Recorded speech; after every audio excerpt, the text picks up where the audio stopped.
This guy recently won the #1 realtor per the Wall Street Journal in Southern California, and he joins us on the show. Kyle Whissel, also radio show host and mover and shaker, speaking on national stages. Good to have you here, man. It's good to see you, man. Congratulations on the engagement. Pretty excited for you. Thank you for that. And then also joining you, because we're getting hyper-local today, so you really focus on East County. You even have your East County Eats and all that stuff you're doing. Yes. You got a new financial firm out there, Kris Shannon, financial advisor.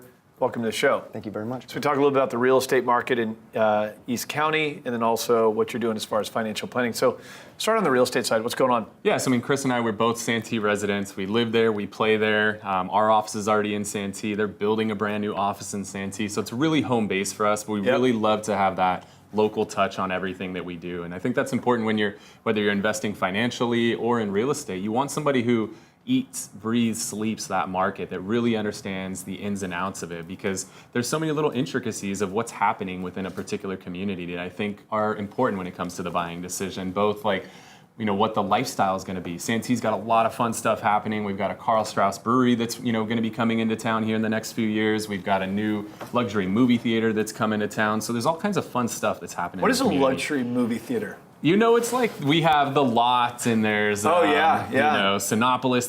So we're getting something like that in East County. It's going to be one of the first of its kind. It's really growing. What's cool about East County is it's a place where all these properties in Southern California, it's so difficult to afford these high-end properties. East County gives you so much of a bang for your buck, and now they're doing all this stuff in the community to make it not a desolate area, but all kinds of cool stuff. Yeah. But in order to buy a house out there, you need probably a good financial plan. So you're setting up shop there as well, a good complement to what Kyle does on the real estate side. Let's talk about financial planning for people, not just there. I'm sure you're working with a lot of people outside of East County. Absolutely. Talk about the importance of a plan.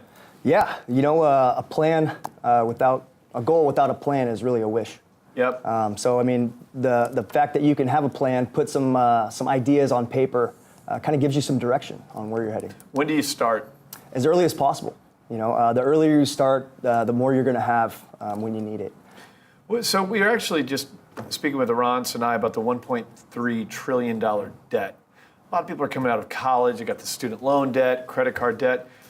How do we start there? I mean, that's almost starting in a negative. It is starting in a negative territory. How do we get out of debt and then get into the surplus, where we're actually investing and trying to grow? Yeah, absolutely. I recommend definitely doing both of them simultaneously. The time value of money, or the longer you keep your money invested in the market, is going to be beneficial for you long term. Sure. So start a little bit sooner. Oh yeah. Even if you're young. Allocate money to pay off the debt. Allocate money to save for the long term. Now, when someone gets to a point where they can buy a house, now we're talking about a whole different type of strategy. The money you got to pull out.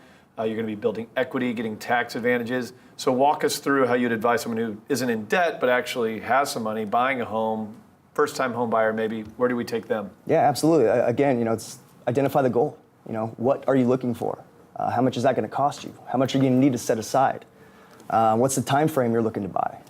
And from there, just kind of customize the amount of how much you need to allocate. So we're all talking about planning, but it's fun to talk about the market as well. How do you think the market's doing? I know you don't have a crystal ball, but anything that, are you bullish? You bearish? I'm definitely bullish. Okay. I think things are going well right now. I think the report last week was about 4% growth quarterly. So things are looking good. So you don't feel like there's going to be a tapering off anytime soon? Oh, I couldn't tell you. Honestly. Yeah, I know you have all this licensing. You're not even allowed to make predictions, but I try and force it on you. What about the real estate market? I think we're on a You're like, I have no regulations. Yes, I can say whatever I want. A little different. I think what's funny is, listening to a lot of people out there, they say the market's shifting. I think the market's crashing because the inventory's up. Well, we're in the summer. How much is it up? The inventory always goes up in the summer, though. That's the thing people aren't looking at. They're looking at what happened last month, and they're like, oh, there's more inventory this month than last month. Well, we're in the summer. That's normal. Inventory always spikes in the summer. So don't just look at what happened last month. Look at what happened 12 months ago. Look at what happened 12 months before that. And if you look at a chart, inventory always dips, it bottoms out around December, January, peaks around July and August, and then it dips and it peaks, it dips and it peaks. So if you look at a chart, you'll see it. It's consistently looks exactly the same for the last 3 years. So I'm not as concerned as a lot of the other agents that are out there. I think people get into this fear mindset and then it takes them off their goal. We're talking about plans.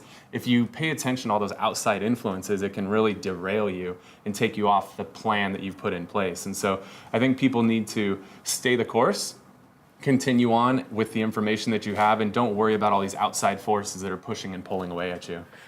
The real estate market's in major disruption. A lot of chaos, a lot of big changes happening. You just joined EXP, which is probably the biggest disruptor right now in how the industry is working. Yeah. What do you think is happening in the industry? I'm curious in your opinion on that. Yeah, so I mean, we joined EXP. It's a cloud-based brokerage, so there's no physical office space for this company, which is something completely revolutionary. Everything is done in the cloud.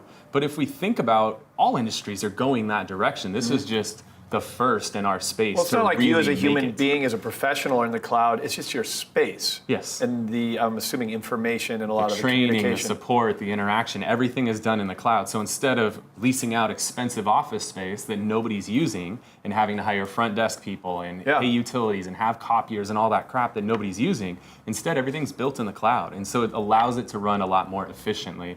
Much like Uber, right? Uber doesn't even own any cars. Yep. Well, EXP doesn't own any office space, right? Yep. So they're not stuck with all these payments on this space. So if the market corrects, who knows if it's going to or not, if it corrects, they're not stuck in leases because as a real estate company, you can't call your landlord like, yeah, we don't really need this space anymore. You can have it back. It doesn't work that way. You're stuck in that lease 3, 5, 10 years. So because they're building something in the cloud, I think they're really poised to sustain any potential correction that could happen in the market. As Gary Vee says, there's a tidal wave coming, either get drowned from it or grab your surfboard. Sounds like you're grabbing the surfboard. Surf's up, baby. Which, I just think it's a fascinating thing to watch from kind of a neutral point of view because I think that the disruption creates opportunity. And there's some people that are grabbing onto it. There's some that are romanticizing about the past, and those are the ones drowning. Exactly. Kyle Whissel, Kris Shannon coming out of East County. Thank you so much for coming on the show. I want our audience to connect with you, especially if you're out in those areas. If you have any real estate or financial questions, these are a good group of guys to connect with. Thank you so much. Thank you, Craig. More of The American Dream coming up next.